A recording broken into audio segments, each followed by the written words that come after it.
Ladies and gentlemen, can you please be upstanding so that we can welcome His Excellency the President to make his remarks on this auspicious occasion. Twanga makofi kidogo. Asante sana. Asante sana, tafadhali tuketi. Asante sana. Viongozi wote wenzangu, balozi wetu wa nchi yetu rafiki wa Japan, the management of CFAO, and all the leaders na wananchi wa hapa Jomvu na Mombasa, hamjambo. Hamjambo tena. Kwanza mimi nataka nichukue nafasi hii ni washukuru sana wananchi wa hapa Mombasa, wananchi wa Jomvu, kwa sababu sote tulienda katika uchaguzi mwaka uliopita, na washukuru sana kwa kura zenu mlizonipa. Thank you very much. Ya pili, nataka niwashukuru vile vile kwa kukubali sasa tuungane, mbali na mirengo ya siasa, sote tuungane kama viongozi tuweze kutimiza majukumu yetu ya uongozi na kushughulikia mahitaji ya wananchi wa taifa letu la Kenya. Nimefika hapa katika hafla hii kwa sababu ni ya muhimu katika mipango ya taifa letu la Kenya na vile vile mipango ya bottom up. Tulikubaliana ya kwamba tunataka kupanua sekta ya manufacturing. It is our commitment as a government that we expand and increase the contribution of manufacturing to our GDP from 7.2% to 15% and eventually to 20% by 2030. Among the interventions that we need to work on is one like what AVA is doing, to make sure that we create additional jobs, create additional income, build our economy around manufacturing. This facility here, as we gather today to mark a major milestone for our industry, economy, and our society. We are here to witness the launch of a major industrial facility, celebrate the potential creation of job opportunities and the resulting growth of commerce in the motor vehicle sector. Today, we celebrate the launch of the Toyota Fortuner SUV assembly line, a historic occasion that will mark the Fortuner, the first sports utility vehicle to be assembled on the Kenyan soil. Congratulations, CFAO. This facility, built at a cost of 120 million, with a capacity of 30,000 units, is a vote of confidence in our country, in our economy, and in our people. It is also a bold statement to all investors here and across the world that Kenya is a worthwhile investment destination that enjoys the confidence of major global businesses. This investment underscores the diversity of our economy, which is primarily agro-based, but still has prime opportunities across many other sectors, including the automotive industry. I want to thank CFAO motto for this vote in Kenya. Your action underlining the value of investing in this economy and in this country, especially at a time when we need investments to create the opportunities that will help us transform and lift up millions of Kenyans, and that is a very commendable endeavor. You have my support, and you have the support of the government and the people of Kenya in this endeavor. CFAO Motors, formerly Toyota Kenya, is a pioneer in local assembly with a vision to transform the automotive industry in our country. You have a long and storied history in this sector. The local assembly of the Land Cruiser, the pickup element in 1977, the Hilux single and double cab pickups in 2019, the Toyota Hiace in 2021, and now the Fortuna in 2023. I know this is far from the end of the story. There are more models to come, and there are more big moves ahead. I say that with a lot of confidence because your CEO here in Kenya sold me tractors in my farm. And since the tractors were good, I am sure your product here is also good. There is a burgeoning professional and middle class across Kenya, a signal of our positive economic outlook, and this has sparked demand in the SUV passenger vehicle segment. The local assembly of Fortuna is a big step towards meeting this growing demand. The Toyota brand is renowned the world over for manufacturing excellence, for innovation, for technology and leadership in technological field, and for remarkable standards of quality. We look forward to the considerable knowledge opportunities embedded in this project, and I commend your existing training and knowledge transfer program, and I thank you for the engineers and technicians that you have already trained to date. I have come across many young Kenyans as I went through the assembly lines from our TVETs, from our colleges, from our universities. It is a refreshing moment that an additional close to 100 of them will be hired when this assembly line rolls into being. I am pleased to hear that you also upskill local manufacturers through capacity building in technology and production know-how to achieve global standards for our local content. This will raise quality assurance on locally produced products in line with Toyota Motors Corporation's assembly standards, which are possibly the most rigorous in the world. I also note with great pleasure the AVA Academy, which is supported by the German government.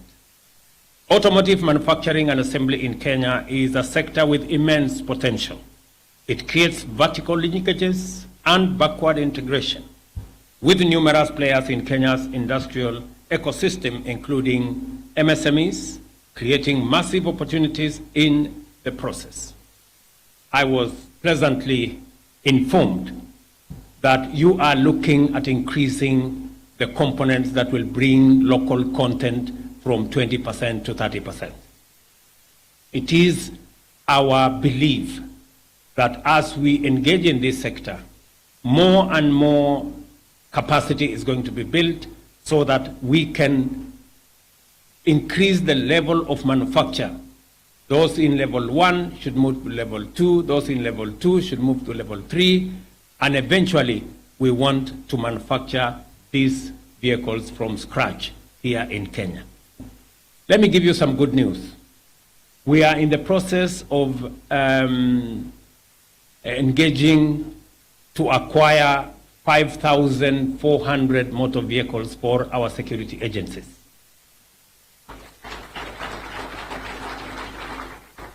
These motor vehicles, we are going to insist that only those vehicles that are assembled at level 3 will qualify to be supplied by our local assembly manufacturers. We are not going to acquire any vehicle that doesn't have the fingerprints of the young people in Kenya on them. Automotive manufacturing and assembly in Kenya is a sector that has, as I said, immense potential. The industry composition as it stands today is below the required potential. We have only one original equipment manufacturer, 5 motor vehicle assemblers, and 32 registered motorcycle assemblers, 27 being operational, of which 14 specialize in electric motor vehicles. I want to ask the management of this facility and CFAO as a company. That with partnership with the government of Kenya, we are looking forward to moving away from the motor vehicles that we are currently assembling in Kenya. And we are encouraging you, and we will work with you to see what additional incentives we can put in place so that you can manufacture electric vehicles in Kenya.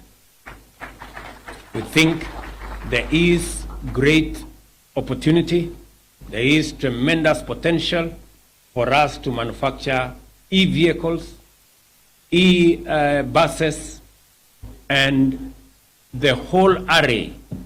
And with you, we can develop the infrastructure to support e-mobility in the Republic of Kenya as we eliminate carbon footprint across all sectors. The industry composition as it stands today, as I said, is below potential. And these many players that I have talked about have a combined annual capacity of 46,000 vehicles and 300,000 motorcycles, respectively. However, all the assemblers are operating at between 20 and 30% capacity. This is the time to reverse this and to tap into the full potential of the manufacturing capacity of all the assemblers in Kenya. Towards this end, the government has put in place a policy, a legal framework, and automotive standards, as Moses said, KS 1515. However, the implementation of this policy has delayed due to various emerging issues. Let me record here that I did already instruct Moses Kuria and his team to work with stakeholders to solve outstanding issues within 120 days, and Moses, already 25 days are gone. So you have less than 100 days now. I am happy to hear that there is impressive progress that has been made, and you, stakeholders, have already submitted your proposals and draft bill to Moses, ready for public engagement. I expect the Cabinet Secretary to table the same in Parliament, to table the same in Cabinet, onward to Parliament, and I'm happy the Leader of Majority here, and I hope the members of Parliament who are here are going to support that move so that we can create better, more opportunities for the young people of our nation and for ourselves to tap into this great industry. The government is implementing the local content policy and the Buy Kenya, Build Kenya policy. We have developed the preferential procurement master role number 1 of 2022 that promotes the uptake of locally produced products in public sector. With the launch of this facility, the SUV choices available to the government of Kenya have increased. I want to challenge investors in the automotive sector, both local and foreign, to take advantage of our conducive business environment to expand into full automotive manufacturing. And as I have said, as we buy motor vehicles as government of Kenya, we will insist that they must be either locally manufactured or locally assembled. We're not going to buy any vehicles that have come into the country without any input by the young people of the Republic of Kenya. By the way, Kenya needs a Mwananchi car, a game-changing car that most Kenyans can afford and use to grow their hustles.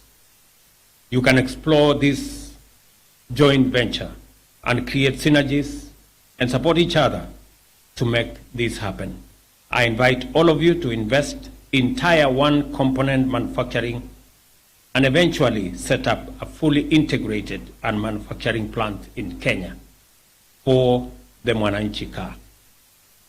It is now my pleasure, ladies and gentlemen, to thank all of you for being present in this gathering. To the people, the great people of Mombasa, I want to assure you of our commitment that as we build the whole ecosystem around manufacturing, we will continue to focus on expanding job opportunities available for the young people of Kenya. This morning, because we want to grow the blue economy, that is the biggest contributor of the economy in the coast region. I am happy that a locally assembled boat that will cost less than what is imported is in the works. I want to promise, and the Minister for Blue Economy is here, that we are going to work with you so that we can tap into those facilities to be able to promote our local fishing industry in the coast, and for purposes of elevating the contribution of blue economy to our economy from currently about 15 billion Kenya shillings to 100 billion shillings in the next 3 years. We believe facilities like the one you're building to be able to give us boats that young people in this area can use.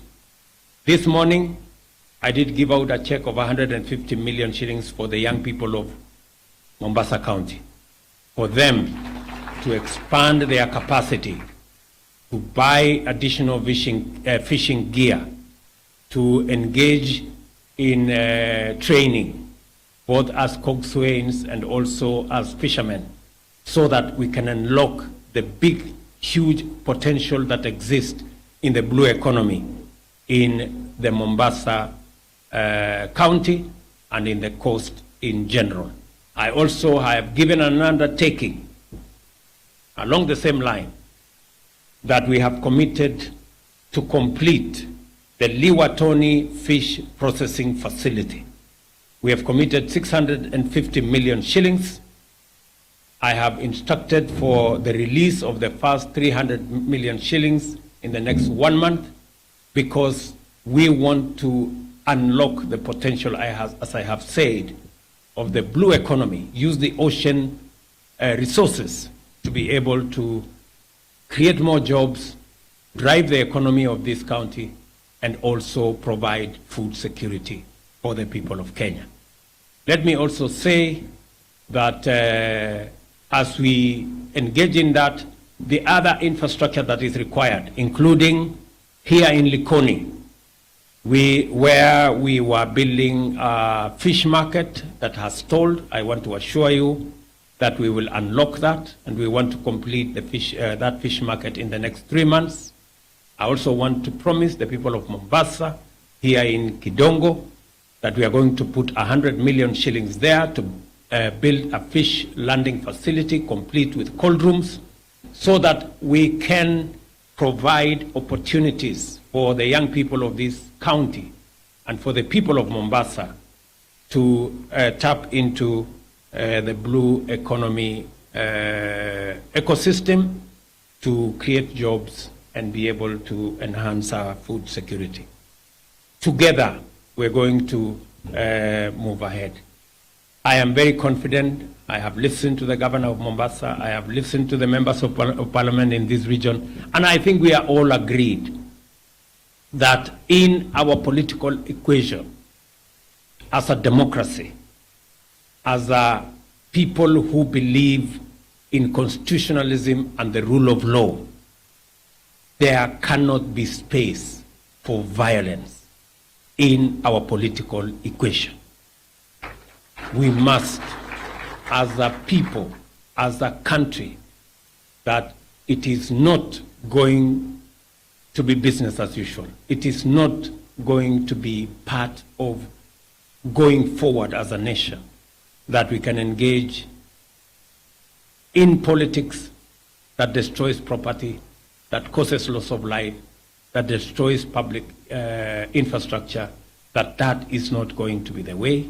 And whatever it takes, we must do together as a nation to make sure that we build our country, we provide opportunity for the young people of our nation. And I am very happy that in Mombasa, in the last 8 months, we have hired another 500 teachers to teach the children of Mombasa County. And I want to give my assurance to the people of Mombasa that as we build Kenya, Mombasa will be front and center, making sure that we move along together. Kwa watu wa Jomvu ambao ni watu wazuri sana na mbunge wao yuko hapa, najua tumekuwa na matatizo kidogo tukienda kupanda train kule, saa zingine kuko na matatizo. Nishasema ya kwamba saa hizi tunajenga train station hapa mjini town yenyewe, na tunataka sasa train station badala ya kuhangaika kwenda mpaka kule chini, hiyo train itakuja mpaka hapa town. Mnaweza kupandia hapo ama kushuka pale, ndio biashara yenu iweze kusonga mbele. Na vile vile tumekubaliana ya kwamba zile kazi zingine tutashirikiana. Mimi nitarudi hapa kabla ya Disemba. Unajua tulikubaliana ya kwamba lazima tupange ajira ya vijana wa Mombasa, mbali na ile kazi tunapanga hapa ya manufacturing. Vile vile housing program yetu, mimi nitarudi hapa, the first 2000 houses mimi nakuja kuzianzisha kabla ya Disemba, na mimi nahitaji vijana kama 5,000 watakaofanya hiyo kazi. Mwanze kujipanga pale, kuna nafasi za ajira, watu plumbers, electricians, engineers, architects, masons, carpenters, wale wengine wote, watu wa kuhesabu pesa, wale wa kufanya mambo hiyo ingine yote, wakuwe tayari pale. Ndio, watu wa Mombasa mko tayari? Ama nyinyi ni wale wa kuchagua jembe? Mko tayari? Si tulisema kazi ni kazi? Ama tulisemaje? Tulisema kazi ni kazi. Ukipata kama hii hapa, si unafanya? Kama ni ya kufunga nuts, si unafanya? Kama ni ya kufunga waya, si unafanya?